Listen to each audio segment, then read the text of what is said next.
Épisode 22, le noir. Bienvenue dans cette série, la magie des couleurs. On s'approche de la fin et ce noir regorge de mystères, d'énergie occulte. L'occultisme, finalement, c'est quoi? C'est ce qui est caché.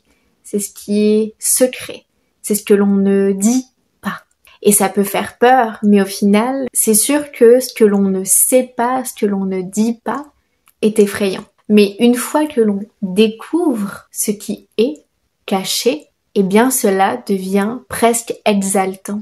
Parce que l'on sait maintenant, on a la clarté. Et ce noir, c'est ce qui nous prodigue.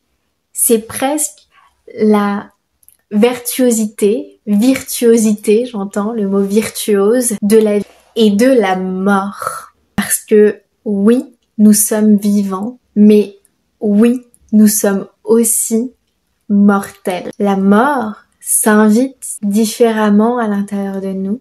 Elle peut être une mort corporelle, c'est-à-dire qu'à la fin de notre vie, on va mourir, oui, c'est un fait, mais également spirituelle, cette mort de l'ego, cette mort des parts de nous, d'humanité, qui viennent se détacher de nous. Ce sont des parts de nous anciennes qui ne nous correspondent plus.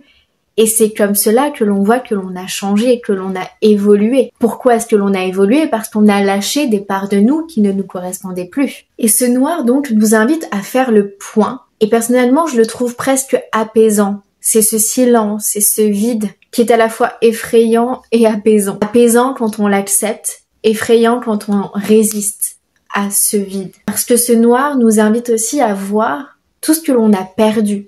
Qu'est-ce que tu as perdu ces derniers temps, qui t'ont peut-être fait de la peine? Est-ce que tu as pu faire le deuil de ces choses que tu as perdues? Est-ce que tu as compris peut-être les colères que tu as pu avoir à l'intérieur de toi parce que tu as perdu certaines choses? Est-ce que tu as pu accepter ces pertes pour ensuite retrouver cette vie et aller de l'avant? Et une fois que tu as fait le point grâce à cette énergie noire, grâce à cette couleur noire, sur tout ce que tu as pu perdre ces derniers temps, une fois que tu as accepté que peut-être que tu as fait ton deuil, peut-être pas, tu vas pouvoir demander à ce noir, quelle est ma prochaine action? Quelle est la prochaine étape que je dois franchir pour accueillir encore plus la vie? Ma vie. Parce que ce noir, c'est cette mort, mais c'est surtout cet élan d'aller vers cette vie, vers notre vie, de vivre notre vie pleinement. Mais on ne peut pas vraiment vivre notre vie si l'on n'accepte pas qu'il y a cette mort en nous, si on n'accepte pas nos démons en nous, si on n'accepte pas nos ombres à l'intérieur de nous. Et je suis comme toi, j'ai mes peurs.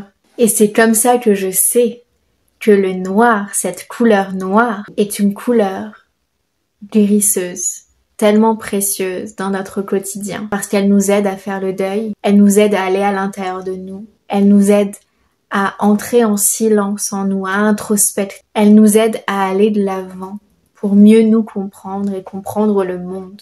Et toi, qu'est-ce que tu ressens par rapport à ce noir? Quand tu fermes les yeux, tu vois ce noir, qu'est-ce qu'il t'apporte? Qu'est-ce qu'il te dit? Comment est-ce qu'il te fait te sentir? Écris-moi tout ça en commentaire, je serai ravie de te lire et de pouvoir te soutenir également dans ce parcours coloré.